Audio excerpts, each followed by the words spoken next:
The Boy in the Mirror by Stacee Nunez.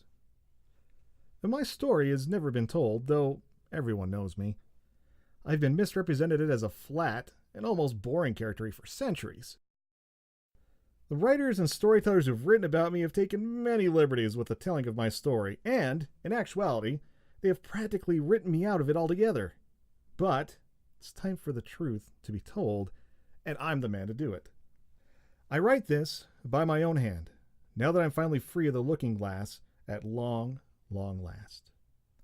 Let's begin this tale with the birth of a beautiful princess. That's always a pleasant place to start. Her birth was heralded by the people as a good omen of much goodness and great happiness ever after to come to the kingdom. The crops, the royal subjects believed, would grow healthy and strong as the baby princess was healthy and strong.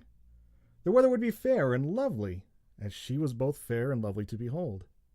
The trade between realms would be strong and abundant, as the number of visitors to the palace from outside of the kingdom to see the cherry-cheeked princess with the curly chestnut locks had been both strong and abundant in flow and diversity.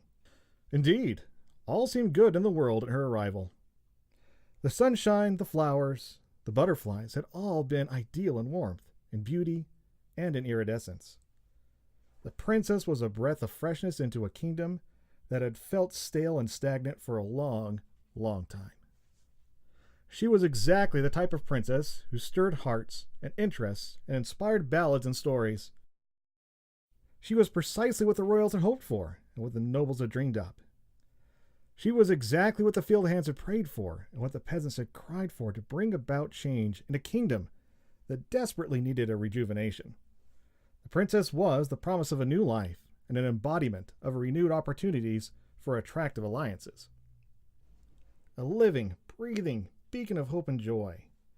She was as perfectly formed as a strawberry tart or meringue on a pie, and she was as lovely as an azalea bush in bloom or a sunrise at the drawing of the day's light.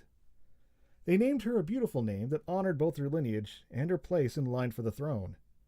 They called her Ariana Quintessa. But to avoid the syllabic mouthful, I'll call her what I always did when we were playmates and confidants. It's simpler and more who she was before she became what she did. We will call her simply E.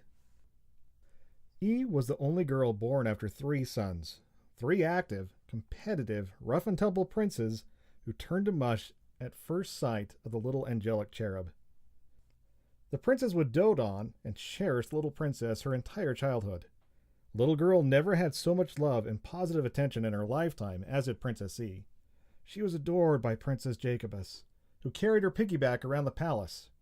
She was indulged by Prince Xavier, who snuck her extra sweets from the kitchen pantry. And she was mollycoddled by Prince Alejandrus, who obliged her in silly games of hide-and-go-seek and fox and goose. Princess E had the 3 princes as equally wrapped around her little finger as the entire kingdom, with a few noteworthy exceptions.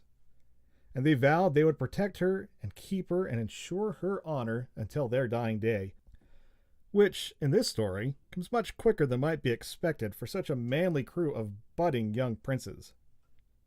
For a time, E grew up in a charmed situation, never knowing want or envy, never feeling lack or loss, never having to blister her skin or furrow her brow with hard work or worries.